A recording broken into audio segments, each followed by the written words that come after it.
was released in 2020 and is directed by Daniel Espinosa, who is also behind such films like Easy Money, Safe House, Child 44, and Life. And this film is starring Jared Leto, Matt Smith, Adria Arjona, Jared Harris, Ali Madrigal, and Tyrese Gibson, which I have to chuckle every time I read off his name for any cast list of any movie, because I'm always asking myself, why is Tyrese here? Why? Ever since he was 10 years old, Michael Morbius has been suffering from a rare blood disease, and he is also shared in this pain with surrogate brother Milo, who suffers from the same condition. However, when Morbius grows up, he is a famous, smart, intelligent doctor who's always conducting very questionable procedures and sciences. And this latest one is a doozy, because his theory is that vampire bats hold a special gene that, when added to the human body, can cure Michael Morbius of his ailing disease. And because it's a superhero movie, spoiler alert, he succeeds. However, the backlash is that he becomes a living vampire. So now Michael Morbius is about to find out just how hard it is to be a vampire in New York City. I had to throw the little Rob Schneider badoop voice on the end of that, because that's kind of what this movie is. It's a throwback to 90s ridiculous action vampire / comedic for unintentional reasons type movie. The film came out this weekend, and it's pretty much been panned by everyone. Everyone's saying it's the worst thing that has ever been released ever. It's the worst superhero movie ever released. So I'm not sure what else I'm going to be adding to the gigantic pool of everyone reviewing this movie, but all I'll say is that it's fine. Is this the worst thing that has ever come out? Absolutely not. Is it the worst superhero movie ever released? Absolutely not. I'd rather watch this 100 times than watch Venom Let There Be Carnage for a second time. And I think some of the performances are passable in this movie. There are a lot of performances in here where you ask yourself again, Tyrese, what are you doing here? You just slowly walk into a room and you say your one cool, badass line, and then you never move. You never do anything else. Your cop partner in the movie actually makes a joke about that. He's the one going off to get the footage while you just sit your ass down and stand there. Because I'm Tyrese, and I'm badass. I would say what this film suffers from is a lack of innovation and just a lack of vision just in general. This is a very formulaic, paint-by-numbers superhero / action film genre origin story. Like, in the first 5 minutes when we're introduced to the kid versions of Milo and Michael Morbius, I know how the rest of the movie is going to pan out. I know beat by beat what exactly is going to happen, and surprise, surprise, it happens that way. I guess the only thing that doesn't happen that was shocking to me is that this movie doesn't have an ending. There's no conclusion, there's no resolution, there is a final battle that ends, but there's no, trail off and to let us know, oh, where are we moving forward?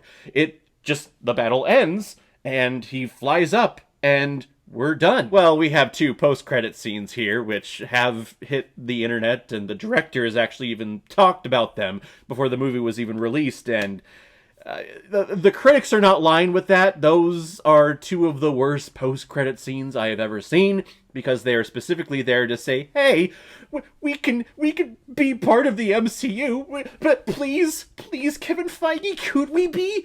Please? And small little spoiler, if you don't want to know what the post-credit scenes are, again, even though they're all out there, skip ahead by a minute. So we see the cracking beam in the sky from Spider-Man No Way Home, and that's when Adrian Toomes come crashing into this universe. So people were asking whoa, this doesn't make any sense. What is he doing there?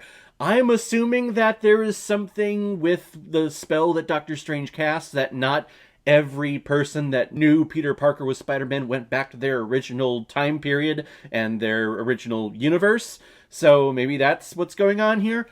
I don't know. It's obvious just a cash grab to be a part of a big-ass franchise that the MCU is. Jared Leto plays our main character, Michael Morbius, and I think he does an okay job. He's not stand out in any way, but I actually do like him before he gets his Morbius powers, when he is this frail, skinny doctor. He's talking with patients, and you can see his inspiration and his drive to find a cure. I was actually enjoying that part of this character. Hell, I was enjoying that part of the movie the most. And then he gets the powers, and that's when action and producers come in and say, we want more action and scary stuff, and please do it, but don't give us blood or anything, because then we have to rate this movie R, and we don't want to do that because we want to get all the money at the box office. So, you know, just give us all the scary action stuff, but not too scary. Adria Arjona plays his assistant slash co-worker doctor who's there helping him every step of the way. I think she does an okay job too. Again, nothing standoutish and nothing special.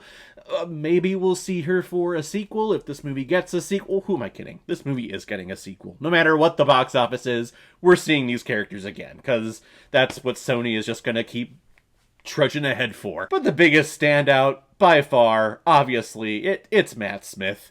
He is tremendous here in all the campy ways possible. And let me clarify, his performance is not going to win any Oscars, okay? This character is not going to allow for anyone to win any type of Oscars. I know that, but you can tell that Matt Smith is having a fun-ass time, and whenever he's, like, you could tell when he's feeling himself. Actually, there's a moment in here where he's actually walking again, and he's staring directly at the camera. Like, I've never been eye-fucked by Matt Smith before, but after that scene, I feel like I should pay him. That's where I was. But you can tell he's having such a delightful time. His backstory, though, the twist with him, it comes out of nowhere, and I ask questions like, wait, how did that happen to you? You just, what?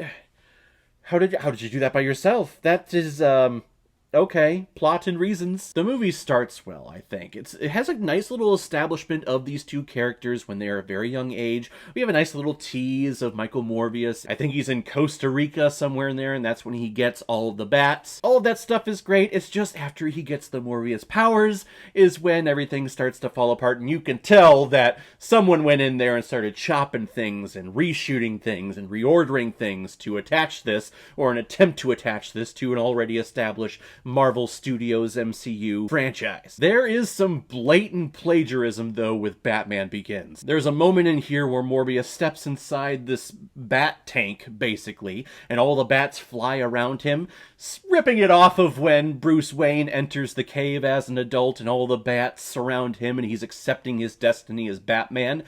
If you listen to the score, it is ripping off Hans Zimmer's score to the note. We have the swelling of the brass, and then it just leads into one big major chord.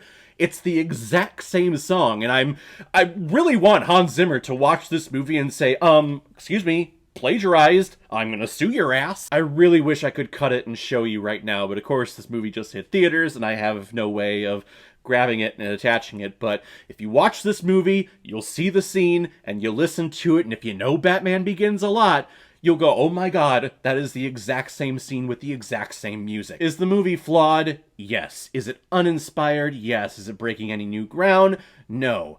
But is it the worst thing ever? No, I would be interested in a sequel. I would like to see where these characters go. Like I said, the movie really just doesn't end. It cuts to black and the title comes up. We get no resolution. I'm craving a resolution as to what's going on. In terms of the post-credit scenes, I could give two shits. But again, I don't think it is the worst thing that has ever been created. I'm gonna give Morbius 2 out of 5 Blu-rays. Alright everyone, now comes my favorite part of my videos where I pick which movie I'm going to be watching next, and the next one comes as a PayPal recommendation and donation from one of my supporters and subscribers on this channel, Zachariah Kennison. You recommended the movie The Adventures of Baron Munchausen. And do I have any idea what those words mean that I just said? Absolutely not. He looks like a pirate ship captain thing, and this looks like a classic film from the 70s or 80s. Again, I have no idea what it is, but we'll check it out next time. So guys, if you've seen Morbius, what did you think about it? Or if you've never seen it before and you stumbled across because of this video, then comment below, let me know what you thought about it. And as always, if you like what you see here, if you like my take on movies, then hit the subscribe button and make sure you hit that bell. See you the next time I release the next movie review. So guys, I will see you next time with my review of The Adventures of Baron Munchausen. So in the meantime, be well, be good to each other, and go watch a movie. Take care, guys.